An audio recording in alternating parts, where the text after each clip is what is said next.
अक्सर ईद के बाद या बड़ी दावतें हों जिसमें गोश्त ज़्यादा पके ना, तो खाने के बाद बड़ा भारीपन हो जाता है। उसके लिए हम लोग एक कहवा बनाते हैं, जो लक्कड़ हज़म, पत्थर हज़म टाइप की चीज़ है। तो इसके लिए मैंने लेती हूँ 2 कप कहवे के लिए मैंने 2 इलायची ली हैं। ये आपकी अपनी मर्ज़ी है, 2 से ज़्यादा भी ले सकते हैं, लेकिन बेसिक इसमें 2 ही लेनी है। तो इससे ज़रा खुशबू अच्छी आती है, दिल और दिमाग को भी और मैदे को भी तक़वियत होती है। तो ये मेरे पास एक छोटा-सा स्ट्रेनर सा है, तो मुझे इससे लेने से ये आसानी होगी कि अब मैं जब चीज़ें इसमें डाल देती हूँ तो मुझे ना छाननी नहीं पड़ती, और बस इसी में सब चीज़ें मैं डाल दूँगी। अच्छा, तो इसमें 1 लौंग ली है और बहुत छोटा-सा टुकड़ा दालचीनी का। ये जो क्वांटिटी है ना, ये 2 कप के लिए बहुत है। अगर इससे ज़्यादा करेंगे ना तो हर चीज़ का गरम मसाले का जायका आएगा, मज़ा नहीं आएगा। और ये सौंफ, सौंफ भी होता है, मैदे को बहुत ज़्यादा फ़ायदा करती है। ये सब चीज़ें हाज़मे की हैं, और ये लौंग बादी दूर करती है। और ये पुदीना, पुदीना भी इसी मकसद के लिए इस्तेमाल होता है। ये सूखा पुदीना मैंने लिया है। जो मैंने इसमें पकाऊँगी तो सूखा पुदीना ऊपर से मैं डालूँगी ये। और फिर ये अदरक, अदरक भी वही काम करता है जो बाकी चीज़ें करती हैं।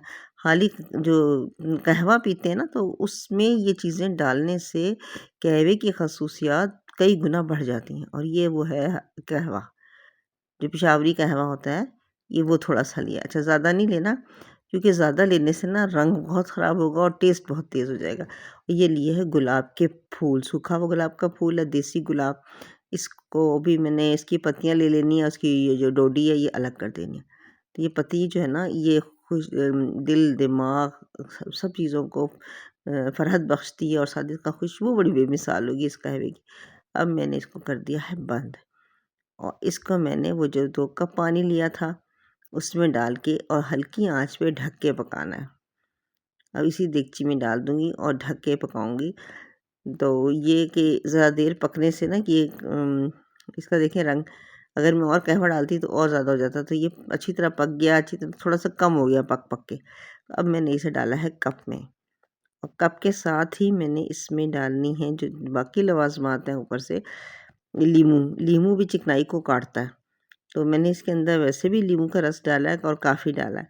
ये डेकोरेशन के लिए 1 पीस लगा दिया, और फिर मैंने इसमें नींबू काफ़ी डाला है। अच्छा, नींबू डालने से ना ये इसका जो तेज़ रंग है ना, ये भी हल्का पड़ जाता है। और ये डालना है पुदीना, ये डेकोरेशन के लिए भी, और ये जब आखिर में डालते हैं ना, तो इससे खुशबू इसकी बरकरार रहती है, पुदीने की खुशबू आएगी। और ये हो जाएगा कहवा तैयार। ये फीका कहवा है। जो लोग इसमें नमक भी डाल सकते हैं बहुत ज़रा-सा, लेकिन जो लोग मीठा पीते हैं, मैं अमूमन चीनी, गुड़, शहद जो भी अवेलेबल हो वो डाल लेती हूँ।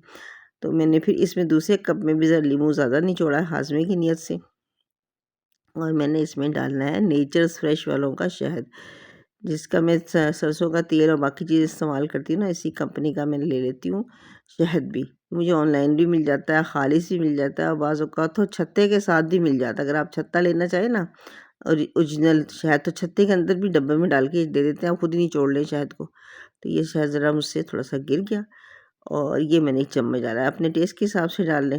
और शहद से मुझे तो मीठा अच्छा लगता है, तो मैंने अपने लिए मीठा बनाया, और अपने शौहर के लिए मैंने बनाया है फीका।